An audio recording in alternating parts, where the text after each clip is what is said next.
to the formal part is James McGahey, the Executive Director of the State of Connecticut Office of Protection and Advocacy for Persons with Disabilities. Thank you, Jim. It's a very long name to say as many times as you've had to say it today, Kathy, but thank you for inviting me. Like many mainstream disability organizations, our office has long opposed proposals for physician-assisted suicide.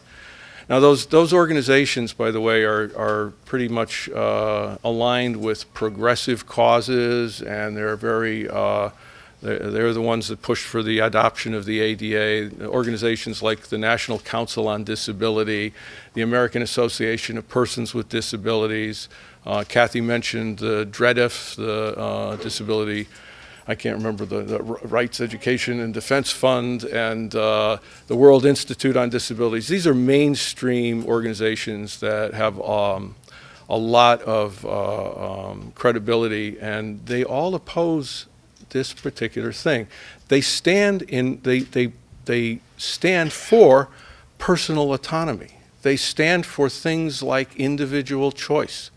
So why do they oppose this? Because according to the proponents of physician-assisted suicide, it's all about personal choice and autonomy and so forth.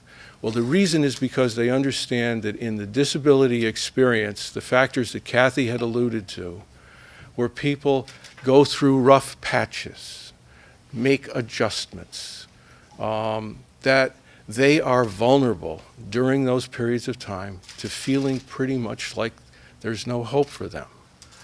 And they know also that as they interface with the medical world is often very confused about the distinction between disability and disease, and particularly progressive disabilities and terminal disease, terminal illness. So our office has had the experience of representing people in various kinds of probate hearings and so forth, where there had been proposals that that beneficial medical care be withheld, or that do not resuscitate orders be entered in their chart, even though there was absolutely no medical reason for that. But nonetheless, initially, those people were termed to be terminal. They were described as being at the end stages of a disease process. Some of those folks are alive today 20 years after those hearings. And that happens a lot in the disability world, and these disability organizations recognize that.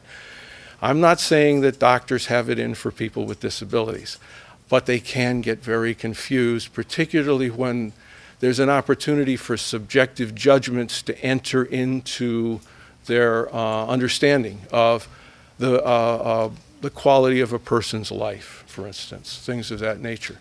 So that's one of the things that makes legalizing physician-assisted suicide one of the things that would increase the vulnerability for folks with certain kinds of disabilities anyway.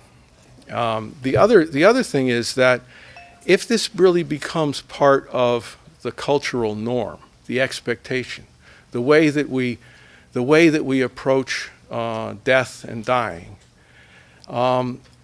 it becomes a more legitimate option generally.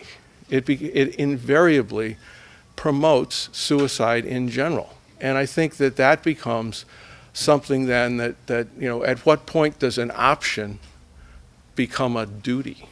An option to die becomes a duty to die, because after all, you're costing your family money, you're costing your relatives a lot of time and hassle, and maybe you're costing society something too by hanging around. So the more it becomes part of the vernacular of how we respond to people who are living in different ways, the more those people become vulnerable in their own minds to this particular option.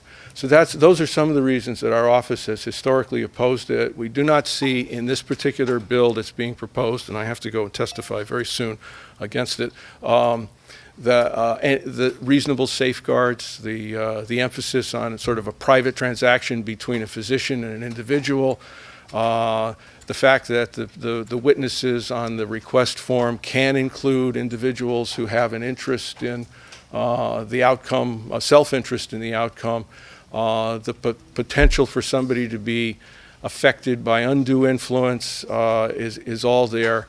And I don't know of any good way that you could take those things away from any proposal to legalize physician-assisted suicide.